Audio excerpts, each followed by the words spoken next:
Maayong gabi, mga higala. Karong gabi, usa nasab ka bulawanon nga higayon nga kita magkakuyog sa atong pagtuon sa atong leksyon sa Eskwela Sabatika, ang pinakaulahi nga leksyon ini nga trimestre. No? Gani, nining milabay nga mga simana, nakisgot kami tungod sa mission. Ang mission sa Ginoo nga maoy atong mission usab. O karong simanahon na, ato nang kisgutan ang end of God's mission. Ang katapusan o ang pagtapos sa mission sa Ginoo. O ako na sab kauban ang atong mahigala nga maoy magdugang sa atong mga salabutan, sa atong mga pangunahuna. O tingali, maupod ang magpasabot ka nato sa uban pang mga punto nga tingali kulang taog igog yun nga lamdag mahigalan. Busa, ana sa atong Zoom karon kiguban nato si Pastor Jonel Peren, kanhing sulad sa missionary sa isla sa Taytawi o diha sa kabukiran sa Tibulay o ang ato upod sa pikas nga bahin tuwa sa Luzon dapit si Dr. Abner Dizon. O sa ngayong gabi kanimo Pastor Jonel, magandang gabi po Dr. Dizon. Baka meron kayong gustong batiin ngayong gabi. Good evening Pastor Jonel, Jimmy. Gusto kong batiin uli ang mga taga SSD. I also want to greet yung mga missionaries at mga kaibigan ng Philippine Frontier Missions. And I hope na ang mga nanonood will be blessed sa pamagitan nito ang ating discussion. Thank you, Dr. Pastor Peren. Maayong gabi kanatong tanan, mga kahigalaan, mga kapaglaom, and of course atong mga igsuon nga mga higawnon, madagway na daluman, mga sulod o karong kagabihon, akong dako nga kalipay nga nakabalik kita para sa pagtuon na usab. And of course akong gina-extend ang akong pag-greet sa atong mga pangulo sa Northeastern Mindanao Mission o apil ang atong mga field workers, of course atong mga district leaders, atong mga junior pastors, atong mga Bible workers. Maayong gabi kaninyong tanan, and of course atong mga pinangga nga mga kaigsuonan sa Caraga region. And of course akong pinangga nga asawa, Sister Peren, no? Maayong gabi kanimo, Pastor. Thank you very much. Of course, ang ako po timbayon ang akong panimalay nga katanaw karon, ngamoy akong pinaka-faithful, constant o sincere nga critic sa akong appearance dinhi sa Hope TV, no? Ako asawa si Merly Lim Adil, kauban sa akong kabataan, si Cleru, si Cara, o si Kera. No? Nagkatanaw karon. Busa, karong gabi mahigala, hinaot kitang tanan, magkaiusa sa atong nahuna, o kung doon na may mga pangutana o dugang sugyot, pwede ninyo i-text, no? O isulat din sa atong comment section sa atong Facebook. No? O sa ato sa mga kaigsunan, diha sa gawa sa Pilipinas, no? Sa Europe, sa Amerika, sa Middle East, kami nasayod nga kamusab nagasubaybay ni ini nga programa tungod kay kini panahon sa takna sa pagtuon. Busa sa di pa nagpadayon may gala atong ahawagan ang Bulang Espiritu nga mag pakiguban kanato sa atong pagtuon karon, magampo kita. O Dios, daghang salamat ining takna sa pagtuon. Among ginapasalamatan ikaw sa pasalig ang imong kaala magagiya kanamo imong Bulang Espiritu magaandam sa among huna sa kasing-kasing nga ang mensahe nga imong ihatag karon among mabatnan, among masabtan, o kami magaligon sa among relasyon kanimo o sa relasyon namo sa imong bulaton. Daghang salamat Ginoo nga ikaw kanunay nagapukaw sa imong pagbati, balik ti kanimo pinagi sa imong pagtulunan, pinagi sa leksyon nga imong gihatag kanamo. Karon Ginoo, pabatiya kami sa presensya sa among pulianan, sa mga buhatan, sa mga kaigsunan nga nagatan-aw niini nga programa karon. Ug labos na nandito sa studio. Amo kanunay malitok, mabati ang imong pulong ug labos sa tanan ang imong plano sa kaluwasan. Kinamigil pangayo sa ngalan ni Kristo Jesus. Amen. Okay, mga higala, ani na kinat sa atong leksyon sa Martes, no? Martes, no? The final crisis, no? Ang ulahi o pinakadako nga krisis nga atong ginatubang o kini mahigala mudako pagyud sa umalabot nga nagkaduol nga mga adlaw mahigala, no? Busa atong gisgutan atong Lunes sa gabi kining Gospel Commission, no? O atong natun-an mahigala klaro kayo, no? Ang pagkasulti ni Dr. Dizon, no? Nga the Great Commission is not only encouragement, no? Dili lang kinipadasig magala, kundi it's really part of God's commands, no?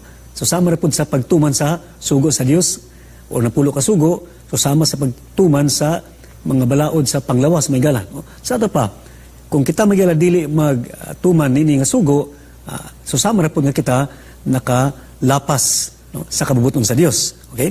Gani sa atong leksyon magala, gaingon din nga ang kining three angels messages, no? Ang mensahe sa tulo ka manulunda nga representar sa mga katawhan sa Ginoo sa uling mga adlaw, in a nutshell, no? Or na-capsulized sa ang three angels messages, naga-capsulize, no?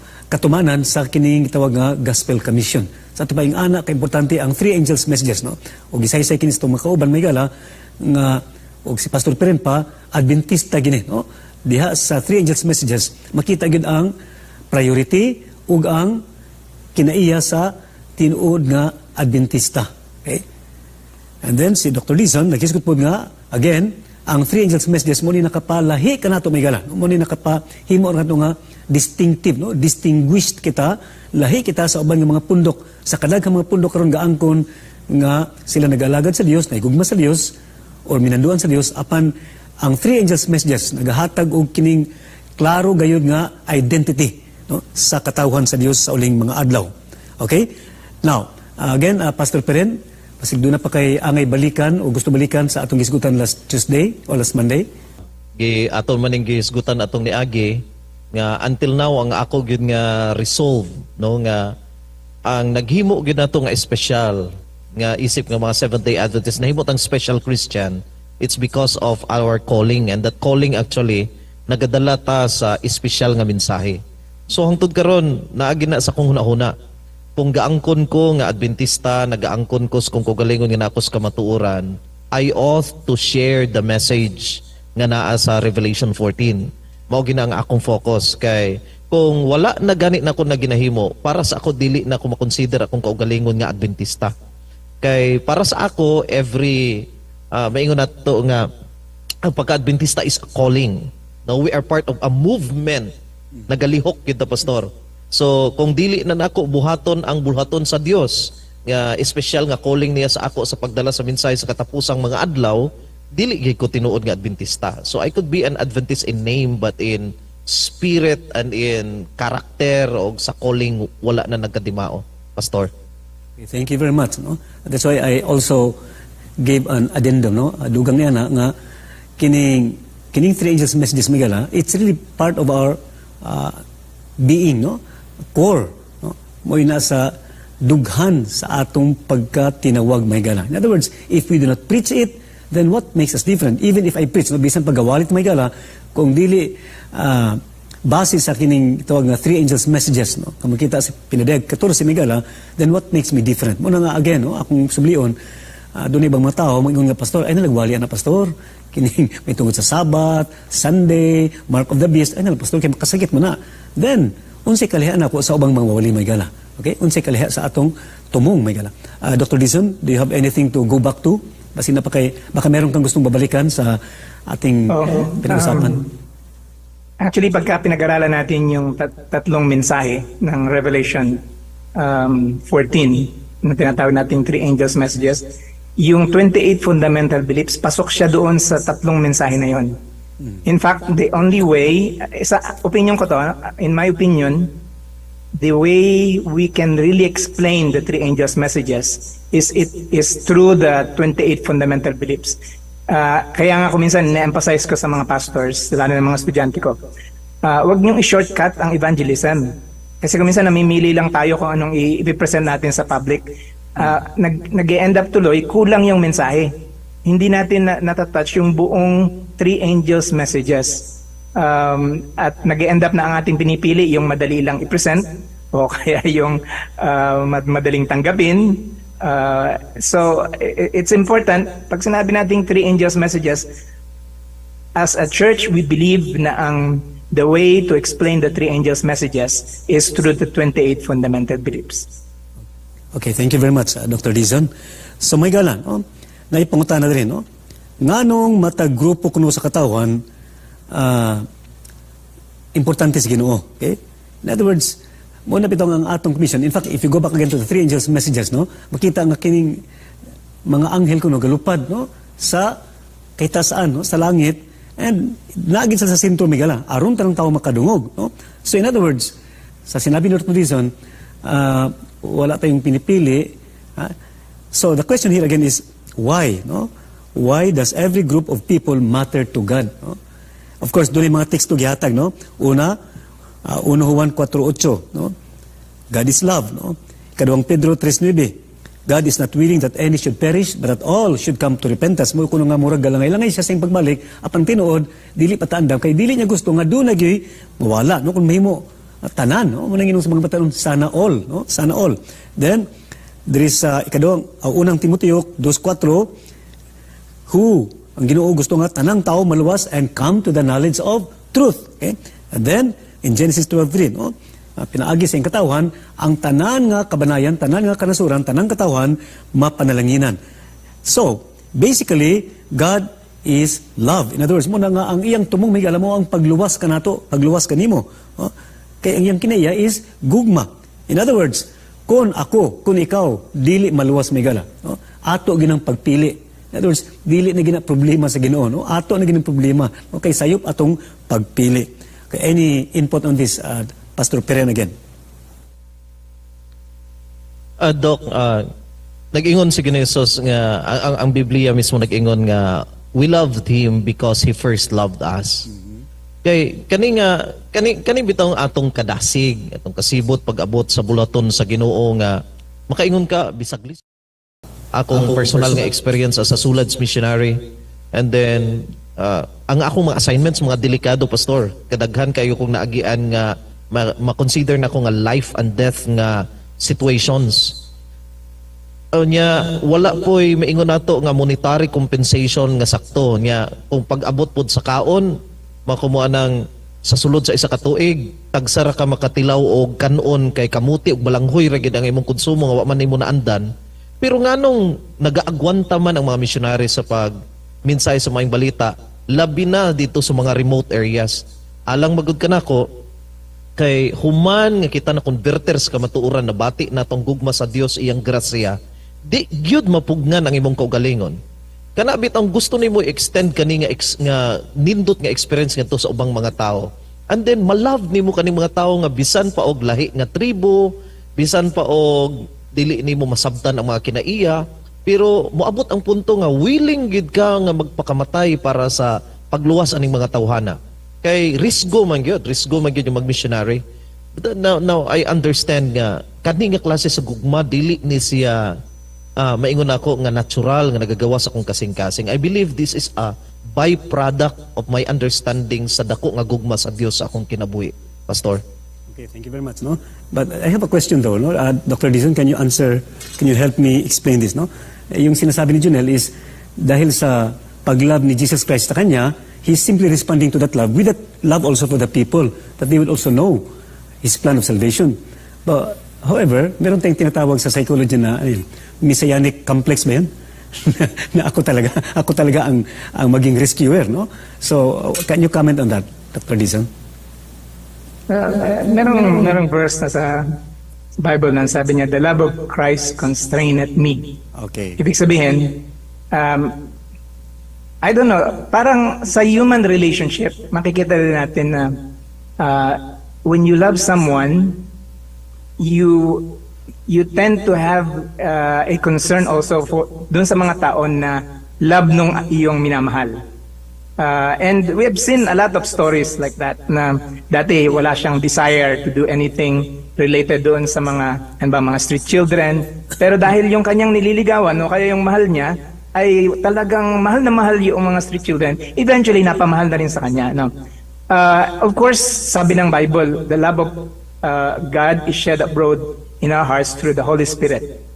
Hindi po pwedeng tayo ang nagpo-force sa ating sarili. O pwede rin naman, pero ibig sabihin, empty yon when you try to, because sabi nga ng isa, you can give without loving, but you cannot love without giving. Kapag ka na-realize natin yung laking sacrifice na ginawa ng Panginoong Jesus para lang sa isa, Sabi niya, even if I'm the only one na ililigtas ng Panginoon, He would still die and go through yung humiliation and everything like that. Once na-realize natin yun, yung what happened on the cross, then madudurog yung heart natin. And then sabi niya, we will fall in love not only with Jesus, but also with people that He had died for. Kasi hindi naman natin kayang i-repay ang Panginoon eh. Hindi natin kayang ibalik sa Kanya yung nagawa niya eh. The only thing we can do is gumawa tayo para dun sa iba. So, is it a messianic complex? I think may difference. Ang difference dito is, we do not believe na tayo ang nagliligtas. Hindi tayo naniniwala, at least supposed to be, we are not to believe na tayo ang nagliligtas, kundi tayo ang nagdadala sa kanila para sa kaligtasan. And I think God is asking us to have that kind of response. Kaya ang sabi dun sa Romans 12, sabi niya, because of the mercies of God, diba? Present yourself as a living sacrifice. In other words, yung number one na hinihiling sa atin ng Panginoon is we surrender ourselves to God, and then we will have the right kind of worship. And kasama dun sa right kind of worship is to be a light doon sa mga nasa paligid. At least yun yung aking take doon sa itinatanong mo to. Okay, thank you very much. No? Because I just want to make it clear, no? Kasi isa yan sa mga accusations sa mga missionaries daw, no? Meron kayong messianic complex, nagpapahiro kayo. But you know, it's kung ang ating kung ang atong pagigduyog, no, ang atong pagigsalmot sa buhat sa Ginoo is purely out of love, magala, then dili gina tinuon, no, nga kinamuratag MacArthur kuno hay nga kita ragi maka-rescue, okay? And the fact that people are even willing to die, no, like kini atong mga missionaries, you know, just to add to what Pastor Janelle said, no, kini mga missionary, they are even willing to sacrifice everything. Tinuod gina, no, ako nakita kini mga bata or even mga hamtong na nga nasa mga isla, kabukiran, one common characteristic, no? One common theme ako makita sa ilang inistoryahan, sa ilang kinabuhi is once they leave their homes, no? Pag alisan sa bahay nila, when they say goodbye to their families, to their parents, as if it's the last, you know? I mean, they know at any time pwede sila makain ng mga malalaking ahas dyan or magtaob yung kanilang bangka, you know? So, in other words, it's not just a mission. Kasi kinasabi natin messianic complex, according to psychologists, iba yun eh. Merong pride, no? Na garbo, na ay sagol pasikat tingali. So, diha magkalahi sa kung unsa nga motivation ang anaka nato. Now, let's move to kining no? When Jesus returns, no? Pagbalik sa Ginoo, duha ra gid ka kampo, no?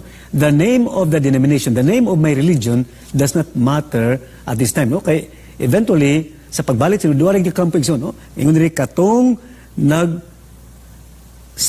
sa autoridad sa kaaway, pinagi sa mga institusyon nga ingigamit, na atong makita sa pinadiyag 13 o 17, o katong nagpabilin nga loyal sa Ginoo, o ang ilang loyalty, makita sa ilang pagkamatinumanon sa pagsunod sa mando sa Ginoo. Okay? Makita na sa pinadiyag 14-12, no? Napod sa pinadiyag 12-17. So, may gala, ang pangutana, hain ka nga kampo, ikaw ug ako, no? Kay yan ang panahon na wala na may pangalan sa relihon. No? So, mo nang dako nga pangutana, mo ning crisis nga ginisgutan, no? The final crisis, no? Gani, gayon po din nga karon ga-enjoy pa ta sa atong gitawag nga religious freedom, no? Makapili pa ta may gala unsang atong sundon nga pagtulunan, unsang prinsipyo atong barugan, okay? Apan sa uling mga adlaw may gala, o kana nga adlaw, malabot na gayod, dunay itawag nga violation of kining itawag nga any kind of freedom, especially religious freedom.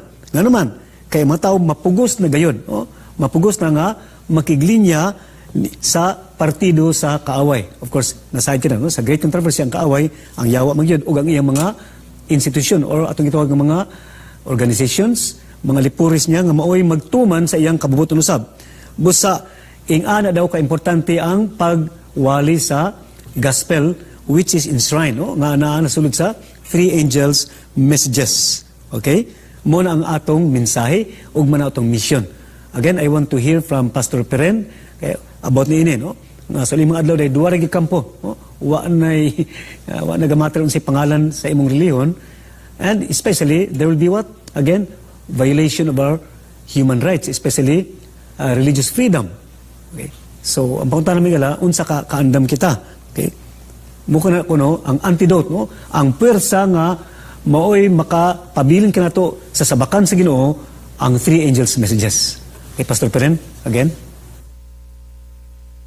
Doc, bisag ako no nakapamalandong ko ana nga nasayod naman kita nga pag-abot sa panahon aduna ra man isa nga atong dapigan. Og unya kinahanglan gid nato umadawat sa tungkol galingon nga di kita magsalig sa kaalam nga atong nabatnan gikan sa pulong sa Dios or sa atong mga previous nga mga experiences kung unsa ta kadasig kaniadto. Kun dili magsalig ato ra gyud isalig ang atong kinabuhi ngadto sa grasya sa Dios kay from time to time nga nagsige tag kasipyat bisan naningkamot ta magtinarong pero nagkakasipyat ta, we lose our confidence to ourselves. Mo nay makaingon nato nga sa positibo nga kabahin nga makita nato nga dili gid ni masaligan ang atong kaugalingon. That's why nga nakaingon gyud ko sa akong kaugalingon nga pag-abot ana nga panahon unsa ba kaha base kaning akong pagkamatinud-anon sa Dios, base og fasad ra ni nga pinapakita ra nako ni kay tungod adunay nagatanaw nga mga tao, no? Pwede nako ma-post sa social media or pwede ko nga magamit nako ni sa akong panginabuhian.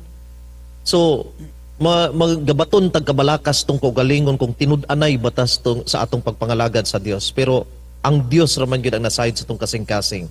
Busa nga ang kaning panghinambog nato sa tungkol galingon gadasig ta sa pagpangalagad nga usahay mahinukmanon na kita sa uban di kita makasalig ni ana. Kaya ang atong saligan ra gyud ang atong Ginoo nga kung diin ang iyang grasya supisente gyud sa pagtabang sa atong pag-abot sa panahon.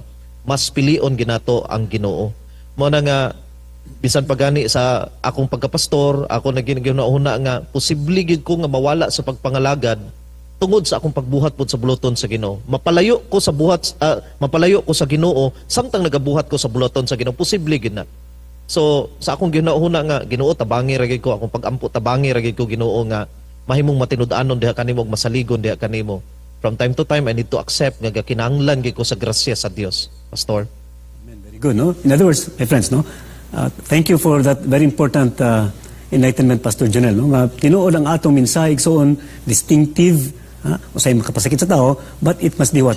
Tempered with God's grace, no? Kung ang grasya sa Ginoo mo ay atong ginabati kanon nga nagresyo na to, wa gid tay arrogance, no? Wa tay kining pagkambugiro, no? Say magod kay tungod mensahe na to, klaro kaayo ang atong tingog pod inisog ang atong approach igsoon superior, mo ning arrogance, no? So ato nang muna omigala, no? God's message must have a first refining influence or effect on me, on you, no? Dr. Dizon, can you also give me? I think every time na nag-aaral tayo ng Biblia, laging merong dalawang sides na we need to be looking at. Yung unang, parang katulad sa church, you talk about in-reach and outreach. There is always an effect sa iba at may effect sa akin. In terms of the urgency of the Gospel Commission, yung urgency na i-share natin ang Ebanghelyo, we need to understand, number one, is to see the lost. Yung mga tao na they don't know, sabi nga, di ba meron kayo sa mga sermons natin, may iba't ibang kind ng lost. Yung lost na hindi nila alam na lost sila. Merong lost na alam nilang lost sila, hindi nila alam kung paano bumalik. Merong lost pero alam nila how to get back. Ano? So, ang urgency for us is to look for people na hindi nila alam na lost sila. Hindi nila alam yung mensahe ng let's say, yung tungkol sa worship. Hindi nila alam na may Sabat. Hindi nila alam na, in fact, katulad nga sa AMR, pinag-uusapan natin, hindi nila alam, yun na nandun sa Quran nila, yung Sabat ng mga ganun. So, ang role natin is maging speaker tayo on behalf of God. Okay? So that, kahit papaano, pag dumating ang panahon ng pagpili, because, katulad ng pag pinag-uusapan natin yung tungkol sa Sunday Law, wala pang Sunday Law ngayon. Pinag-uusapan natin ang Mark of the Beast. Wala pang Mark of the Beast ngayon dahil ang Mark of the Beast ay darating kapag meron ng Sunday Law. Pero ang preaching natin ngayon is in preparation for them na mamili sila during the time na meron ng crisis. Kaya pinag-uusapan natin ang final crisis. Kapag in other words, pagka hindi natin i-preach yun, then hindi sila prepared. Hindi na nakikita yung ano yung strategy na ginagawa ni Satan. So, on that one side, ang nakikita ko is, yung love for our fellow men will push us na i-share sa kanila yung news. Katulad ng mga Pilipino, no? Pagka alam natin, oy, merong libreng rasyon doon. Sasabihin natin doon sa mga kapitbahay para makapunta yung mga kapitbahay. Ano? In the same way, meron din naman siyang impact sa ating sarili. Kapag ka hindi, the more we share about the gospel, the more real it becomes. The more we share about the final events, the more real it becomes. Otherwise, pagka hindi natin pinag-uusapan yon, hindi natin sinashare yon, parang ano lang siya, parang panaginip na lamang siya. Kaya marami sa ating mga kapatid, parang hindi totoo na magkakaroon ng crisis in the last days. So instead of being prepared for the last days, then pinapayaman lang ang sarili, o kaya yung kanilang career or everything like that, instead of a preparation. Kaya sabi ko nga sa mga nagmi-mission ng katulad ng mga sulad at saka mga PFM missionaries, alam niyo ba ang the best way of preparing for the persecution or the last days is to be out in the field, doon sa pinakamahirap na lugar. Kasi nasanay ka doon na hindi na ikaw ay inililigtas ng Panginoon. Nasanay ka doon na ikaw ay pinapakain ng Panginoon mula sa kanyang mga miracles and things like that. Yung the best preparation for the last days. So, yung Great Commission is not just to save others. Yung utos ng Panginoon, go and make disciples of the nations, is not just for those who are lost. They're also for those who are saved. Because it helps us to remain saved. It helps us to remain real sa ating faith.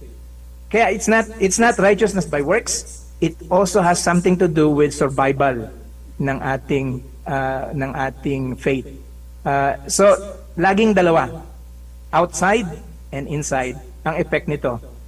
By the way, Doc, gusto ko lang idagdag. May nabasa akong isang statement ni Mrs. White sa Testimonies for the Church Volume 5, page 463. Ang sabi niya, the work which the church has failed to do in a time of peace and prosperity, she will have to do in a terrible crisis under most discouraging, forbidding circumstances. In other words, yung hindi natin ginagawa ngayon sa panahon na pwede pa natin gawin, yung hindi natin ginagawa sa panahon na, yes, maaring may mga magsasabi na masama sa iyo, pero hindi ka papapatayin, ay gagawin pa rin natin dun sa panahon na napakahirap na at napakadelikado na.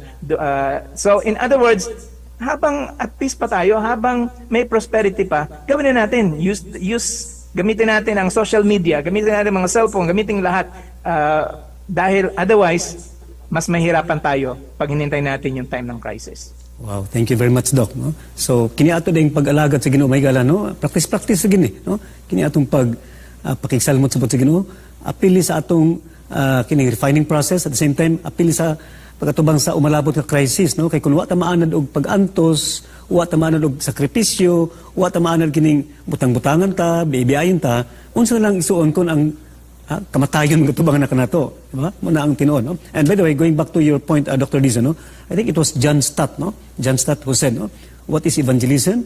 It is just a beggar telling another beggar where to find bread, no? Ato pa, dili kita maghinambog, no? Kay sama sa mga makililimos po ta, no? Ang advantage lang kay bawta hain mangitag o hain mangayo og tinapay, no? Sumunang evangelism ko, no? Usa ka manglilimos nga nagpaybulo sa usapod ka manglilimos kung hain siya makakita og tinapay. In other words, we also need to be converted, we also need to be revived by the message that we are preaching. Arita sa kining interesting po nga topic, no? Kining success in mission, no? What is success, no? Kano sa ata makasulti nga nagmalampuson ang mission nato nga mo'y mission sa Ginoo. Anaa ba sa daghang bautismo, sa dagkong mga gambalay o mga simbahan, sa kapaspason sa paglambo sa atong membership rate, or tungod ba kay kita nakasulod na sa tanang mga kabanayan, katawhan sa kalibutan? So what is really success in mission? Now I like what is mentioned, no? Arita sa 1 Corinto 3:6, no? Na diha ang usa ka enlightenment alang kanatong tanan, no? Kung unsa gyud ang kalampusan, or when can we say nga naglampos ta sa atong mission, no? 1 Corinto 3:6, no? Ngayon si San Pablo, ako ang nagtanom, si Apollo ang nagbubo, apan ang Dios mao ang nagpatubo. Now, niini nga teksto may gala, niini nga pinulungan, ato makita nga, lain-lain na itag mga papel sa bulaton sa Ginoo, no? Na usa nga nagtanom, ang usa po nagbubo, apan ang nagpatubo gayon mo ang Ginoo. Busa may gala, ang ato ding focus sa mission naa sa proseso, no?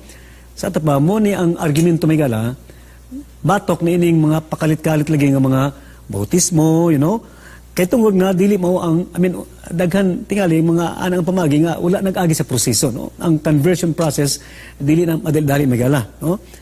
So ang ato mao ang paghimo lamang sa atong tulumanon, pagtanom, lahi pod magbubo, apan ang overall ang Ginoo mao'y magpatubo. Okay? So again, I know this is a point of contention, no? Lalisuno niya lang sa uban tungod kay kini atong pagkahili sa gitawag nga instant success, no? Pastor Peren, you are in the field, no? Naagi ka sa field kay bolo ko na kaagi pod kanini po sa unsay imong kasinatian ini nga kining punto may gana. Doc, nalipay ko nga ang atong leksyon karon nag-emphasize gud nga kita nga mga magbubuhat sa Ginoo mag-focus gid ta sa proseso nga gihatag sa Dios sa ato. Meaning kung unsa iyang pagkatinawag sa ato ug unsay gusto ipabuhat sa Dios, mao na atong fokusan. Pag-abot sa resulta sa atong pagbuhat or maingon nato pag-gauge nato sa success, iya na sa Ginoo. Mabitaw nga sa field makaingon ta nga bisan ako gani pastor, no, sa karon ikaupat naman tingali nako na nga tuig nga pag-abot sa baptism namo sa distrito, sa duha ka distrito nga ako naagian, naagin mi sa ang among range gid sa baptism is nasa 450 to 500 nga mabaptize sa katuig. Pero ako personally sa akong kasing-kasing igo raman mi gabuhat, igo raman mi gaminsahe. Pag-abot sa success dili gid nako ipanghinambog ang numero nga mo'y basihan sa kadaugan sa mensahe. Kay nga man ang Ginoo ra ginasayod, og sa katong 500 nga nabautismuhan kinsa gitinuod ato nga mga na-converter kay igo ra man gid ta mobuhat. Gani makaingon ko nga bisan gani sa pagwali pastor. Unang makaingon ko sa kong kaugalingon nga kung gitawag ko sa Ginoo sa pagwali, unaay naminaw nga 1,000 pero ang 900 wala gid nalipay sa akong mensahe pero bisan na lang og adunay napulo ka buok nga na-converter sa akong pagwali. Basin wala gid ko gipawali wa ko gitawag sa Ginoo para magwali sa 1,000. Gigamit ra tingali ang sitwasyon o ang event para walihan ginako tong napulo ka buok nga maoy makonverter. So wa gid ko kasayod ana kay ang Ginoo ra may nakabalo, kay ang Ginoo ra may nakabasa sa kasing-kasing. So pag abot sa kadaugan sa buhat, ang Dios ra gyud ang maka-reveal nato tingali pag abot sa panahon kung nahimo ba ta nga successful pag abot sa atong buluhaton. Gani kung atong mabasa sa Mateo 25 may tungod atong sambingay may tungod sa talento. Ang giingon raman gyud sa Dios sa katong nagamit sa 5 ka talento ug 2 ka talento nga nakaginansya. Giingon gyud ang Ginoo nga thou good and faithful servant. God did not say thou good and successful servant. No, it's about faithfulness ra gyud sa bulaton sa Ginoo. So ikaw ug ako mga kahigalaan, ang pagkatinawag gyud nato magmatinud-anon lang gyud ta. Kunsay ipabuhat sa Dios sa ato unsa iyang kabubuton atong tumanon. Pag-abot sa success, Ginoo ra gid na. Pero it doesn't mean nga dili pud magkwenta na magiging quantitative nga factor kay nanrabaho man ta. For example sa mga magbubuhat, of course, ato pud nga ma-evaluate through numbers. But when it comes to true success gyud sa bulaton sa Ginoo, ang Ginoo ra gid ang naside, pastor. Yes, thank you very much, Pastor Pereno. Nindot yung emphasis niya, no? God is the final judge, no? Doon mga workers nato tingali nga murag maluya na lang kay wala kay sila konkreto nga ebidensya sa panalangin sa Ginoo in terms of baptism, but God is the final judge. One of the names of God I like, no, in Revelation 1:5 is he said he introduces himself, no? Iyang pailailay ko gilingon nga he is the true and faithful witness, no? And then in Revelation 3:14 magyapon, no, I am the true and faithful witness. Then in verse 15 I know thy works. Ato pa siya nakikita gud unsay tinuod may gala, no? So dili magkaluya kana natong mga murag walay agi because God is the final determiner of our work. Now, naipangutana din, no, in fairness to the person nga ako ra inanak sa kasal, no? Nangutana Dr. Dizon, mayroong tanong dito, no? Ako masahon sa Cebuano, ha, unsa may proseso adtong linibo nga gibautismohan sa panahon sa mga apostoles, no? sa Tagalog, or English na lang, okay? What was the process in the baptism of thousands during the apostolic times? That's the question being raised here sa atong chat portions. Okay, Dr. Rizal, can you give a comment on that? No? Well, the process was, there was preaching. Kaya ang sabi dun sa Romans, faith comes by hearing. Ang mga tao will, sabi niya, how will they call unless they hear? And how will they hear unless someone preaches? So ang process usually is through the preaching of God's word. Maaring ang question is, why is it na isang beses lang na nag-preach ay binaptize na kaagad yung thousands na dun sa time na yun? It's because even though ang reaping ay nangyari ng minsanan lang, ito ay mga Jewish people na nanggaling sa iba't ibang bansa na pumunta. In other words, they're already practicing yung laws of Moses. Ang kulang lang sa kanila is to know sino yung Messiah. Walang pinag-iba yun sa kung ang kausap mo ay somebody na born-again Christian, ang dami ng alam, talagang very faithful, may faith kay Jesus and everything like that. Ang kulang lang sa kanya ay Sabbath. Then, just sharing that message in one sitting, pwede mo na siyang invited to be member of the Adventist Church. So, the process actually is not just instant. Hindi siya instant. At nangyayari yon sa life ng everyone who receives baptism in the Adventist Church. Kahit na yung 3 days lang tayo nag-evangelism and then binaptize at the end of 3 days or 1 day, parang ganyan. Usually, when you look at their life, mayroong process na dinaanan. May mga taong na-encounter, mayroong mensahe na narinig, in other words, totoo yung sabi ni Pablo. Ang sabi niya, ako ang nagtanim, si Apollos ang nagdilig, pero ang Diyos ang nagbigay ang nagpatubo. Ganun din sa atin. Importante na we realize, doon tayo mag-focus sa process. Tingnan natin, ano ba ang role natin? Ang role ba natin right now is to sow, magtanim lang? Ang role ba natin ngayon is tayo na yung nagpapatubo nung naitanim na? So, we need to find out, meron na bang tumutubo? O kaya, meron na bang bunga? Yung mga ganun. Instead of focusing on okay, ilan ang bibinyagan natin ngayon. Ang i-focus natin ay ilan ba dito ang matutulungan natin na mas mapalapit sa Panginoon at mas maging tunay na alagad ng Panginoon dun sa kanyang stage ng kanyang discipleship journey. Okay, another question, which is a very popular question. No? Issue is, what about yung eunuch now? Yung pinunta ni Philip.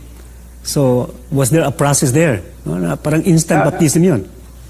Yeah, well, actually, when we talk about the process, yung eunuch was a proselyte. Ang proselyte is somebody na almost, sabihin natin, 90% Jewish. Ang kulang lang sa kanya ay circumcision. Okay? So, kaya siya nagpupunta sa Jerusalem. In other words, sinusunod niya na yung mga law, especially ang Ten Commandments. Ang kulang lang sa kanila is katulad din nga doon sa time ng Pentecost na hindi niya alam kung sino yung pinag-uusapan doon sa Isaiah. So, pag sinabi nating instant baptism, ang definition ko nun is walang teaching, walang previous knowledge, and then all of a sudden biglang nag-decide to be baptized. I do not believe that that's how things happen. I believe na mayroong proseso sa buhay ng tao na yon. Maaaring ikaw ay dumating sa stage na siya ay ready na to receive yung baptism, alam niya na at naintindihan niya yung pinipreach nyo. Pero you don't go, hindi ka nangangaral sa vacuum. Merong nauna na. Meron ng mensahe. Otherwise, and by the way, nangyayari din yun. Kuminsan, napo-force yung ibang mga tao o kaya na parang nagagamit natin yung manipulation just so sila ay magpabinyag. Pagka wala tayong nakita man lang na naging process in the past, ang aking advice sa mga pastors is huwag nating puwersahin just for the sake na merong numbers because baliwala din yun, parang naligo lang sila kapag it's not meaningful to them. Thank you very much. No? Mga kaigsunan, ato giklaro ha. So I hope na naklaro po kaninyo kung unsa gid ang atong tumong niining atong misyon, akong sublion, dili na sa padaghanay sa bautismo diay, dili sa padaghanay sa mga gambalay, dili sa padaghanay sa atong membership, kundi ana ka na sa kamot sa Ginoo. Gani dunay commentary si Pastor Salarda, masahon no? Conversion is the work of the Holy Spirit. Our part is to cooperate with the Holy Spirit in His work in saving humanity. Kung dili kita moangkon kay may gala kung ako na ila nga usa ka evangelist nga every time magwali ko daghang gid mabautisman, dili ba ka delikado pud ang garbo nga mosulod sa akong kasing-kasing nga kini nga pastor magwali wa agi klarong agi pero ako pauliha diha no? Ako'y patira diha kita naon na to mga nang istorya igsoon dili na it's not anymore about the Holy Spirit, it's about me.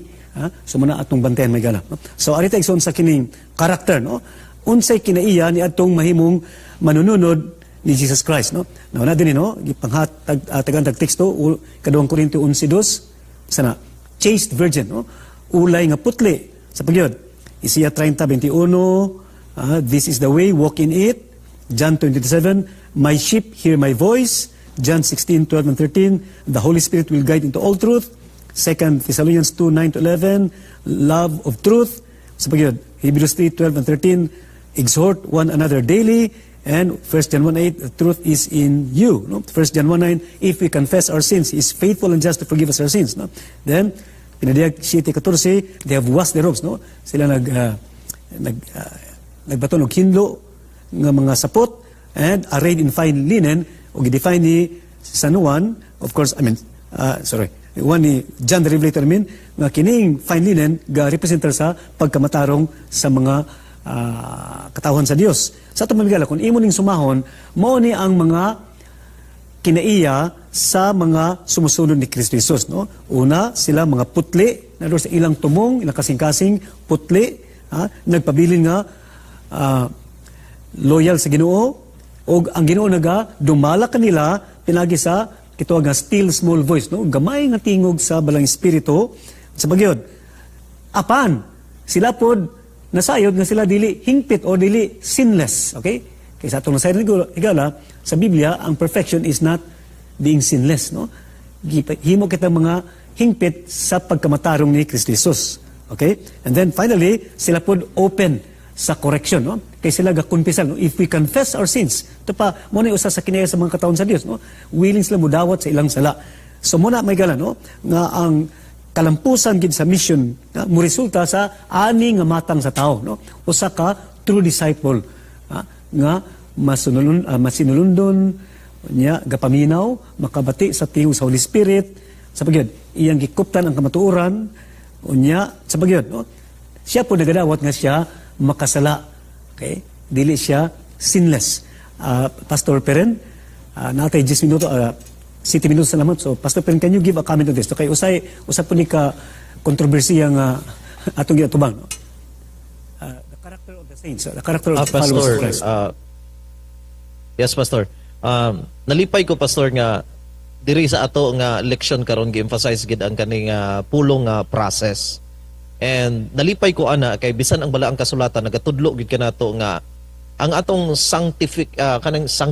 sanctifying experience nga ginatawag is kuan gini proseso gini step by step.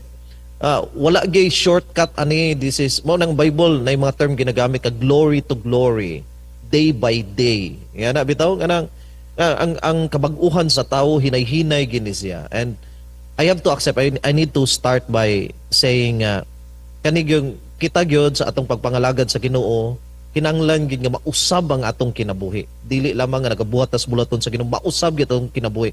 Mao nga giingon nga ni Jesus, unless a man be born again. Kinanglan matawo gyud ang pag-usab. Og ang kaning atong kausaban sa atong kinabuhi, proseso gyud, proseso. So kung mag-ingon gani tag proseso, no, ang Ginoo unique ang iyang pagdeal sa matag usa. Ay dili man tanan parehas ang momentum pag-abot sa pagpangalagad. So mabitaw na siya nga dili kita makapanghukom sa atong isig katawo, dili kita kay usahay magud ang atong paghukom based ra man gud sa atong standards tong kugalingon. Nya nalimtan usahay nato nga ang Ginoo lahi ang iyang pagdeal sa mao nga tawo. So sa ako lang pastor nga ang kaning kaputli sa atong kinabuhi gipangita gini sa Dios sa ato gi-require gini ani. Pero nindot nga aduna gi proseso nga nagkahitabo sa atong kinabuhi. And we're happy nga pag-apil na to sa buhat, usagid kanisa sa kusog nga elemento sa Dios nga ginagamit para mabago ang atong kinabuhi, Pastor. Very good. That's why we talk about sanctification. No? Justification is instantaneous. Diha, gipakmatarong sa Dios. Apan, ang sanctification is a process. No? It's a lifetime work of the Holy Spirit. No? Now, closing words from Dr. Dizon. No? Before we pray, Pastor Perrin, please prepare to lead the prayer. Dr. Dizon, anong panapos mo na komento? I like yung John 15:16 ang sabi niya, "You did not choose me, I chose you. I appointed you to go and produce lasting fruit." Ang point doon is lasting fruit. And what kind of fruit is God looking for? Dalawang fruit ang hinahanap niya. Una is yung character natin, at pangalawa yung mga disciples natin. And we can only make disciples if we have become a disciple ourselves. And discipleship is transformation. We need to be transformed into the likeness of Christ. Kaya ang sabi ni Ellen White is the strongest argument in favor of the gospel is a loving and lovable Christian. And then finally, isang statement ni Ms. White ang sabi niya, only through a living faith in Christ as a personal Savior is it possible to make our influence felt in a skeptical world. Sa pamagitan lamang ng living faith relationship na nakikita sa ating ugali, sa ating mga sinasabi at sa ating mga ginagawa. So, let's not forget, kasabi ko nga, dalawa, lagi, parang airplane, may dalawang pakpak. Yung isa is others, and isa is sa ating sariling experience. May God bless us as we become real disciples of Jesus na growing inside, at the same time, reaching out to others so that they will also be a disciple of Jesus. Thank you very much, Dr. Dizon. Makaigsunan, wala tayo panahon. Apan, hinaot ka mo mapadayon sa pagtuon o karong Sabado, Biyernes sa gabi. No? Magkita na sabtan ng programa Takna sa Pagtuon. Atong hiyon si Dr. Pastor Perrin sa pagdumala sa atong closing prayer. Let's pray. Mahigugmaon namong Dios, among dako nga kalipay nga kung diin ikaw gayud nagagiya kanamo sa kamatuoran. Salamat sa imong mga pulong. Og ang imong mga pulong, ang mga leksyon, imo kaning katag ngadto sa naglaylay nga mga katawhan sa mga hunahuna namo. Nga gitagaan nimo usab og higayon nga amo kani nga hiliusahan sa pag-share. Aron aduna kami pagahimuon nga konkreto nga prinsipyo sa among pagpangalaga. Salamat Amahan sa pagpahinumdum kanamo aduna gayud nga final nga krisis nga moabot aning kalibutan. Og nagahangyo kami Amahan nga ikaw unta magatapang kanamo nga mahimo gihapon kami nga matinud-anon diha kanimo og pilion gihapon namo ang imong nga grasya. Among ginaangkon sa mong kagalingon nga wala kami mahimo kung wala ikaw. Apan kami Amahan ning kamot intawon nga moapil sa buhat. Og may mga panahon nga madaugon kami. Apan ayo kami tuguti nga mabutahan kami sa kadaugan nga among makita. Inunoon nga among naunaon sa mong kagalingon nga ang kadaugan ana alamang diya kanimo. Ikaw ang nakakita sa tanan. Usa Amahan, salamat nga ikaw nagpahinumdum kanamo nga dili kami maglipay tungod sa kadaugan sa buluhaton. Apan maglipay kami nga ang among mga pangalan na sulat diya sa basahon sa langit. Salamat Amahan, nga ikaw magapanalangin sa matag usa samtang kami magapadayon sa pagpangalagad o pagtuon sa imong mga pulong. Ikaw magapanalangin sa mga pangulo, kang Dr. Dizon, kang Dr. Adil, samtang magapadayon sila sa pagtudlo sa mga katawhan sa kamatuoran, kauban sa mga pangulo namo sa naglaylay nga departamento sa among organisasyon. Salamat sa pagpatalingog sa mga pag-ampo panalangini ang matag pamilya among representahan sa ngalan ni Ginoong Hesus. Amen.